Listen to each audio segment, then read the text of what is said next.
열왕기하 15장 32절부터 38절에 있는 말씀, 오늘 큐티인 제목은 산당을 제거하지 않은 요담입니다. 이스라엘 왕들은 복수에 복수를 낳고 반역을 일삼고 그래서 왕자에 오르기 위해서 발부동을 치고 있습니다. 이 복수의 악순환으로 왕을 죽인 베가는 오히려 자신이 죽인 왕을 죽인 대가로 살해되는 심판을 또한 당합니다. 그래서 복수는 복수만 낳게 됩니다. 아무리 황당하고 억울한 일을 당해도 그것을 하나님이 주신 경고임을 인정해야 하는데, 그래야만이 내 죄에서 먼저 떠날 수 있습니다. 죄에서 떠나지 않으면 멸망의 길로 갈 수밖에 없죠. 선지자들이 아무리 경고를 해도 말씀이 들리지 않으니 여전히 여호와 보시기에 악을 행하고 여로보암의 죄에서 떠나지 못하고 있는 열 왕들의 모습을 우리가 봅니다.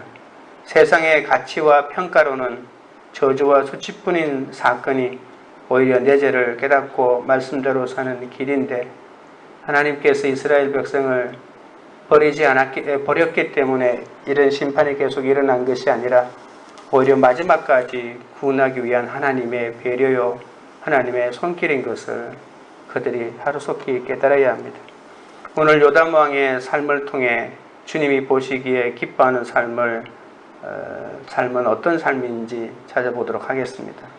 첫째로 정직히 행하였으나입니다. 32절부터 34절까지입니다. 이스라엘의 왕 르말랴의 아들 베가 제2년에 유다 왕 우시아의 아들 요담이 왕이 되니 나이가 25세라. 예루살렘에서 16년간 다스리니라. 그의 어머니의 이름은 여루사라, 사독의 딸이더라.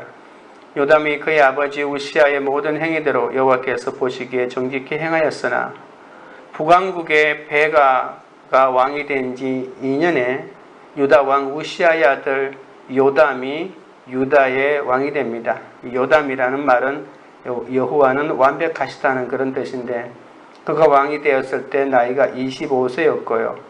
16년 동안 다스렸다고 합니다.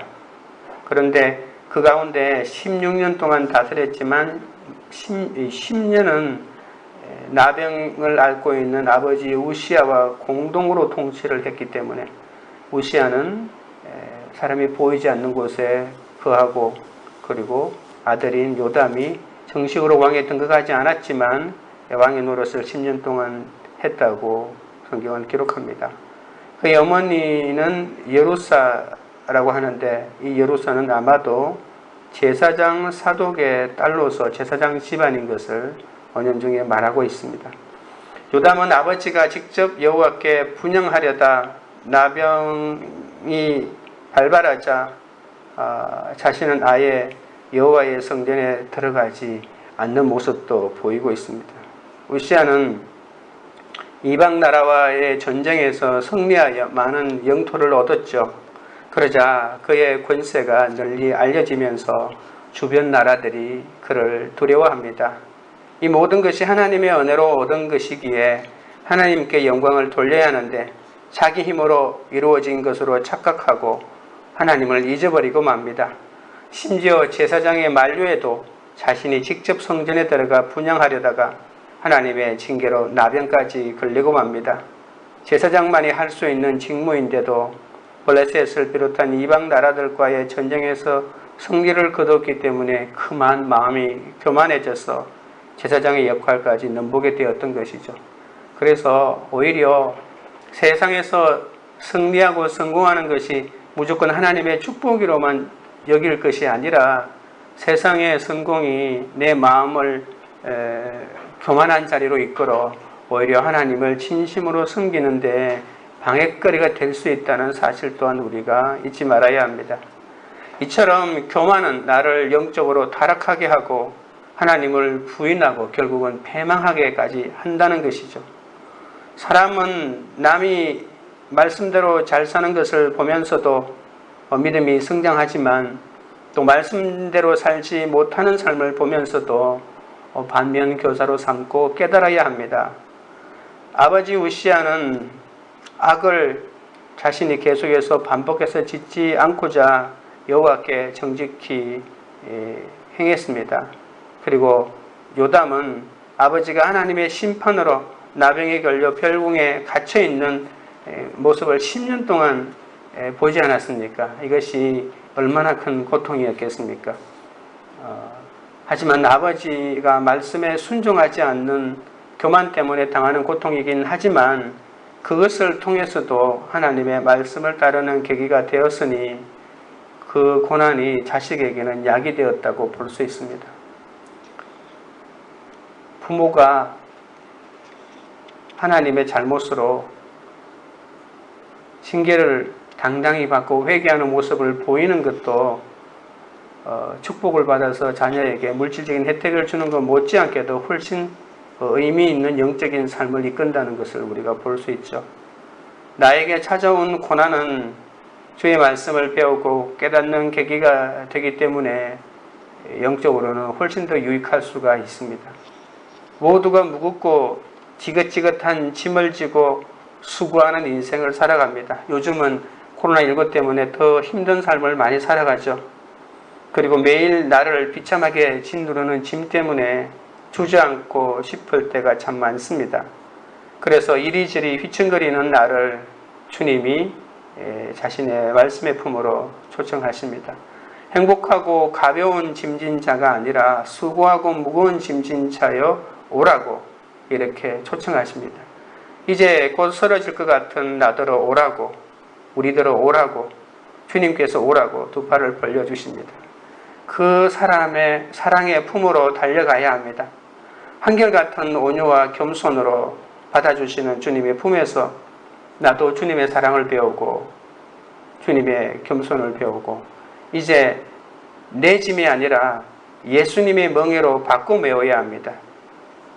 나에게 허락하신 배우자 그리고 나에게 허락된 자녀들 이 모든 일이 주님이 꼭 알맞게 내게 주신 멍에입니다. 내게 주신 멍에를 집어 던지고 다른 길로 가는 것이 멍에를 바꾸는 것이 아니라 주님이 나에게 주신 멍에라고 생각해야 합니다. 이 멍에는 나에게 너무나도 무섭다, 무겁다, 힘들다라고 하겠지만 주님은 주님의 멍에는 쉽고 가볍다고 말합니다. 날마다 순간마다 주님이 동행하시고 주의 말씀으로 배우게 하시니 이 주님이 허락하신 멍에를 지지 않으면 주님의 말씀을 제대로 배울 수가 없다는 것이죠. 날마다 순간마다 우리와 함께 하시고 또 주님의 말씀을 배우게 하시니 누구도 빼앗을 수 없는 안식을 이곳에서 누릴 수가 있습니다. 적용 질문 드립니다. 나에게 찾아온 고난이 영적인 유익이 된 적이 있다면 언제입니까? 둘째로 산당을 제거하지 아니한 모습을 살펴보겠습니다. 35절, 36절입니다. 오직 산당을 제거하지 아니하였으므로 백성이 여전히 그 산당에서 제사를 드리며 분향하였더라. 요담이 여호와의 성전의 윗문을 건축하니라. 요담의 남은 사적과 그가 행한 모든 일은 유다 왕 역대지략에 기록되지 아니하였느냐. 요담은 아버지 우시아처럼 여호와를 사랑했지만 여전히 산당은 제거하지 않는 모습을 볼 수 있습니다. 그의 아버지 때와 마찬가지로 백성 등은 계속해서 산당에서 제사하고 분향하였겠죠. 이것은 성전을 자신의 거처로 삼으신 하나님의 뜻과 정면으로 배치될 뿐만이 아니라 백성들의 영적 부패로 이어졌기 때문에 하나님께서 싫어하시는 거죠. 요담도 다른 왕들처럼 하나님이 원하셨던 진정한 예배의 회복에는 이르지 못했습니다. 이 끝으로 성전을 수리하고 성전을 새롭게 하는 것은 잘했는지 모르겠지만 진정으로 예배가 무엇인지에 대해서는 몰랐습니다. 유다를 구하고 백성들에게 참된 미래의 평화를 보장하는 것은 그 어떤 것보다도 하나님과의 관계 회복인 것을 소홀히 여겼죠. 요담의 어머니가 여루사라고 아까 우리가 배웠죠. 사독의 딸이라고 했는데 이 사독은 다윗 시대 때 유명한 대제사장 사독이 다윗이 왕위에서 물러나고 솔로몬이 왕이 될 때 이 대제사장이 되었던 그 사독이죠. 그래서 사두가이파라고 하는 이름이 이 사독에게서부터 비롯되었다고 볼 수 있습니다. 그래서 너무나도 중요하고 또 이스라엘 제사장 역사에 이름을 빼놓을 수 없는 이 사독 집안의 만약에 자녀였다면 제사장 집안이었을 텐데 이러한 예배에 대한 소홀함이 있었다고 하는 것이 또 아쉽습니다. 당연히 요담 정권은 제사장들의 지지를 받았을 것이고 그래서 성전 보수에만 나섰지 성전 예배 회복까지는 한계를 나타내고 있습니다. 요담이 남긴 업적은 특별히 건축 분야라고 짧게 언급하고 있는데 역대기에는 조금 더 자세하게 언급합니다. 아수르의 세력이 커지고 국제 정세가 혼란해지자 요담 왕은 이 수도를 요새로 만들어야 되겠다라고 해서 대규모 건축 사업을 많이 펼칩니다. 여호와의 성전 윗문을 건축하고 또 성전을 보수했을 뿐만이 아니라 오벨 성벽을 또 정축하게 됩니다. 유다 또 산지 가운데에서 성읍들과 또 요새들을 많이 건축합니다. 또한 암몬과의 전쟁에서도 승리하여 또 암몬으로부터 조공을 받기도 합니다. 요담은 상당히 성공적인 왕이었고 또 유다의 국제적인 입지를 향상시킨 왕이기도 합니다. 하나님의 축복을 받은 강력한 왕의 특징을 잘 보여주고 있죠. 요담 시대에 이러한 번영을 이루고 또 정치, 경제의 복을 더해 주신 것은 이 요담이 여호와 앞에서 바른 길을 걸으려 했기 때문이죠. 산당 제사에서 볼 수 있듯이 백성이 그곳에서 제사 지내는 악행을 계속하도록 한 허물이 없지는 않지만 그런데도 하나님은 그가 바른 길을 가리고 애쓴 것을 무시하지 않고 인정해 주셨다고 볼 수 있습니다. 그러나 아무리 작고 사소한 죄라 할지라도 그것을 가벼이 여겨서는 안 됩니다. 하나님의 축복을 받아 끝으로 드러나는 왕의 업적이 많이 있는 것 같지만 이 예배의 이 잘못된 부패로 말미암아 영적으로 이 나라의 백성들의 마음에 금이 가기 시작했다는 것을 너무나도 가볍게 여겼죠. 성도들에게 말씀 앞에서 자기 죄를 돌아보며 또 끊어내는 영적인 민감함을 만들어줘야 되는데 왕이 이러한 것을 놓쳤습니다. 하나님은 은혜롭고 공의로우신 분이기 때문에 또한 이러한 죄된 삶에 대해서 반드시 어떤 문책을 하시는 분이십니다. 은밀히 이루어지는 죄의 진행은 우리를 죽음으로 이끌어 가거든요. 그래서 결국 죄의 결과는 사망이지 않습니까? 단 한 번의 죄로 말미암아 사망에 이르는 것이 아니라 계속해서 은밀히 나도 모르고 또 묵인해버리는 그런 죄가 계속됨으로써 결국은 사망까지 이르게 된다는 것입니다. 죄의 실체를 알고 이 죄의 진행을 막으려면 하나님 앞에 회개하고 엎드리는 것밖에는 방법이 없습니다. 내가 엎드릴 때 하나님의 엑스레이가 나를 비추고 내 속에 더러운 죄를 훤히 드러나게 하시거든요. 자신의 추함과 무능함을 드러내는 것이 하나님을 자랑하는 것이거든요. 말씀을 통해서 드러난 내 속에 도사리고 있는 세상의 가치관들을 발견하고 말씀으로 씻어내는 이러한 삶이 계속되어야 하고 이것이 예배 생활의 핵심이라고 볼 수 있습니다. 적용 질문 드립니다. 작고 사소한 죄라며 스스로 간과하고 있는 죄는 무엇입니까? 회개하는 마음으로 그것을 어떻게 제거하겠습니까? 셋째로 여호와께서 치게 하셨더라의 부분입니다. 37절 그때 여호와께서 비로소 아람 왕 르신과 르말랴의 아들 베가를 보내어 유다를 치게 하셨더라. 요담이 죽기 전에 북왕국의 베가와 아람의 르신에게 위협을 당하고 있었습니다. 어제 본문에서 다루었던 아람 에브라임 전쟁 기억나시나요? 이 전쟁의 연도가 주전 732년이니까 북왕국 이스라엘이 멸망하기 정확하게 10년 전에 일어났던 일이죠. 이 아람 에브라임 전쟁 때 남왕국의 왕은 요담이 아니라 정확하게는 이 요담의 아들인 아하스입니다. 어제 저는 이 아하스를 아사랴로 착각하고 아사랴의 다른 이름인 우시아라고 했는데 이것은 바로 잡습니다. 우시아가 아니라 아하스입니다. 북이스라엘의 왕위에 오른 베가는 어제 제가 살폈죠. 반아수르 정책을 폈던 인물이라고요.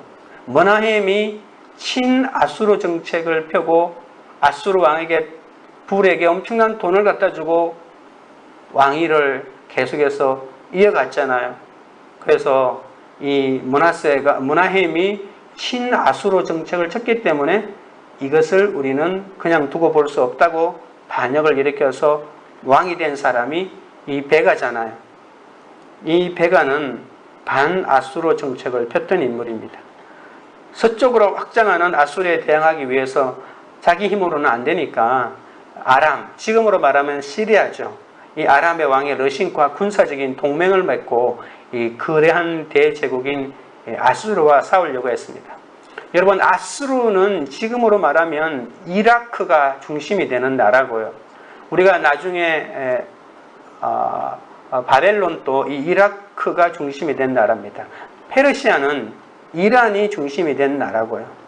그래서 이 아수르의 거대한 제국에 맞서기 위해서 이스라엘 혼자의 힘으로는 부족하니까 이 아람과 동맹을 맺고, 이 두 나라가 동맹을 맺은 것도 약간 위협을 느껴서 남쪽에 있는 남유다 왕국도 이 동맹에 가담하도록 요구하는데, 남왕국의 그 당시 아하스 왕이 정면으로 아니야, 나는 가담하지 않을 거야 라고 이렇게 말합니다. 왜냐하면 유다 사람들은, 유다 왕국은 친아수르 정책을 폈기 때문에 그래서 가담하지 않습니다. 그래서 북왕국과 이 아람이 그러면 우리가 아수르를 공격하기 전에 너희부터 멸망시키겠다면서 군대를 조직해서 유다를 쳐들어오게 되죠. 그때 전쟁을 치렀던 사람이 바로 이 아하스 왕입니다. 위기에 처한 아하스는 이사야의 만류에도 불구하고 이 위기를 어떻게 극복할 것인가를 하나님한테 기도하지 않고 바로 아수르의 왕인 디글랏빌레셀에게 도움을 요청하죠. 그래서 아수르의 왕은 기다렸다는 듯이 물밀듯이 쳐내려와서 아람을 멸망시키고 이스라엘의 영토를 빼앗고 많은 사람들을 포로로 잡아가는 일이 생겼죠. 38절입니다. 요담이 그의 조상들과 함께 자매 그의 조상 다윗성의 조상들과 함께 장사되고 그 아들 아하스가 대신하여 왕이 되니라. 요담 왕 때 활동했던 선지자가 바로 미가입니다.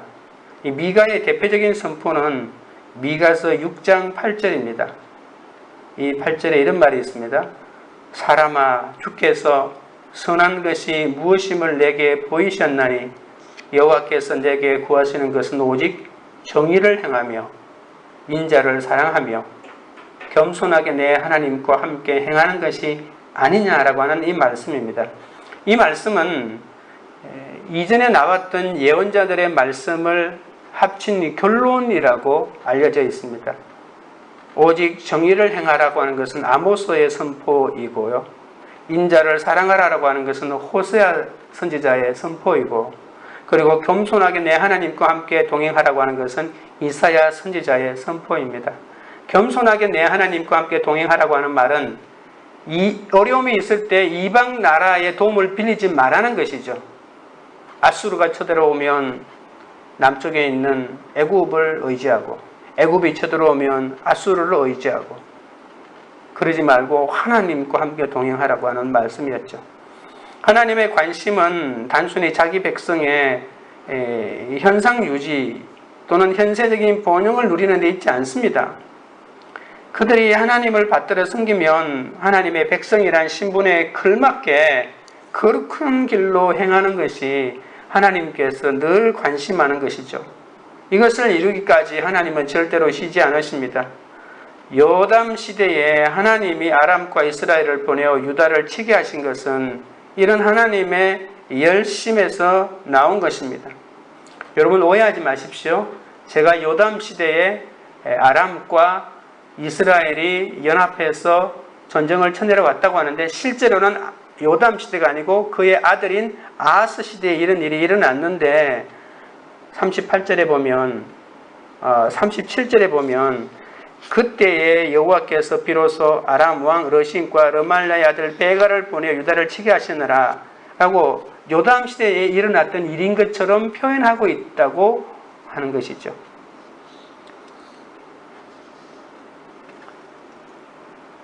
많은 선지자를 보내서 심판을 경고했지만 듣지 않는 유다를 향해서 마지막 하나님이 택하신 방법은 바로 적군의 침략을 허용하는 것이죠. 이것은 일종의 극약 처방이라고 말할 수 있습니다. 외국의 침략이 들어왔을 때도 하나님을 의지하지 않고 이방 나라를, 더 큰 나라를 의지하게 된다면 하나님은 얼마나 절망하겠습니까? 이 전쟁의 근본 원인은 요담이 산당을 제거하지 않고 백성이 그곳에서 제사를 드리며 죄악을 저질렀기 때문입니다. 국제 정세의 문제로 돌려버리면 해결이 안 됩니다. 이 모든 어려움은 코로나19 때문에 왔다고만 판단해버리면 내 죄를 어떻게 풀 수 있겠습니까? 남 탓을 하고 코로나 탓을 하고, 물론 그러한 영향이 없지는 않겠지만 더 근원적인 내 속에 잘못된 것이 있는지를 말씀을 통해서 살펴야 되겠죠. 하나님이 남왕국 유다를 강성하게 해주셨지만 요담 왕과 백성은 자신들의 죄악을 끊어내지 못했습니다. 러신과 베가의 침공은 이 유다의 죄악에 대한 하나님의 심판이자 또한 회개의 기회이기도 했거든요. 하나님이 나를 치시는 사건은 내가 죄를 짓고 있는 그 죄에서 돌이키고자 하시는 하나님의 회개의 기회입니다. 복음의 능력 중에서도 가장 중요한 것은 이 죄사함의 능력이잖아요. 그런데 이 죄사함의 능력을 왜 누리려고 하지 않습니까? 내게 축복을 주시고 그냥 기쁨을 주시는 것이 아니라 죄를 사함받은 기쁨을 하나님 누리기를 원하시거든요. 아파서 고통이 아니고, 돈이 없어서 고통이 아니고, 자녀와 남편이 속을 썩여서 고통이 아니고, 이 모든 고통은 자기 죄 때문에 시작된다는 것을 알아야 합니다. 가장 불쌍한 사람은 가난한 자도 아니요, 병든 자도 아니요, 미워하는 자도 아니요, 살인하는 자도 아니요, 계속해서 말하고 있지만 하나님에게 잊힌 자가, 복음과 상관이 없는 자가 가장 불쌍한 사람입니다. 하나님께 잊히기 전에, 영원한 사망으로 가기 전에 제동을 거시는 것이 바로 하나님의 축복이고, 그것이 바로 고난 같은 사건입니다. 이 고난을 통해서라도 내가 죄인인 것을 깨닫고 하나님 앞에 엎드리는 것이 축복입니다. 적용 질문 드립니다. 하나님이 나를 치신 사건은 무엇입니까? 그 사건에서 내 죄를 깨닫고 회개로 나아갔습니까? 기도하겠습니다. 아버지 하나님, 무겁고 지긋지긋한 짐을 지고 수고하는 인생을 살면서 여기까지 왔습니다. 매일 나를 비참하게 누르는 짐 때문에 주저앉고 싶었을 때가 한두 번이 아닙니다. 들판에 갈 때처럼 이리저리 휘청거리는 저를 주님께서 찾아오셨습니다. 제게 찾아온 고난과 시련을 통해 오히려 주님의 말씀을 깨닫고 영적인 유익을 얻게 하시니 감사합니다. 수고하고 무거운 짐 때문에 쓰러질 것 같은 저를 두 팔 벌려 이끌어 주시니 감사합니다. 세상에서 많은 것들을 누리는 것이 진정한 행복이 아니라 이 고난과 시련을 통해서 내 죄를 깨닫고 주님을 알게 하는 이 영적인 은혜를 주신 것이 더 큰 은혜입니다. 이제 개척의 힘든 짐을 예수님의 짐으로 바꿔 매게 하시고 주님의 겸손과 사랑을 배우는 기회가 되게 하여 주시옵소서. 환난당하고 빚지고 원통한 자들을 살리는 목회를 감당하게 하여 주옵소서. 저에게 허락하신 배우자, 자녀 같은 모든 일이 주님이 나에게 꼭 알맞게 주신 멍에임을 깨닫게 하여 주시옵소서. 엄밀히 이루어지는 죄의 진행이 우리 속에서 우리를 죽음으로 인도하지 못하도록 죄의 실체를 알고 하나님 앞에 회개하고 엎드리고 죄가 더는 진행하지 못하도록 작고 사소한 죄라도 스스로 간과하지 않고 하나님의 말씀으로 제거하는 은혜를 허락하여 주시옵소서. 가장 불쌍한 사람은 가난한 자도 병든 자도 아니고 하나님께 잊힌 자라고 했습니다. 주여, 하나님께 잊히기 전에 영원한 사망으로 가기 전에 우리를 치는 사건을 통해 나 자신의 죄를 깨닫고 주님께로 가게 하옵소서. 광교들 교회가 세상에 속하지 않고 하나님께 속해 있음을 고백합니다. 이 공동체가 작고 사소한 죄도 간과하지 않게 하시고 회개하여 하나님께 더 가까이 가게 하옵소서. 우리의 죄 때문에 우리를 치는 사건을 허락하실 때도 불평하지 않고 오히려 회개하여 주님 보시기에 정직한 삶을 살 수 있도록 붙잡아 주시옵소서. 예수님의 이름으로 기도드립니다. 아멘.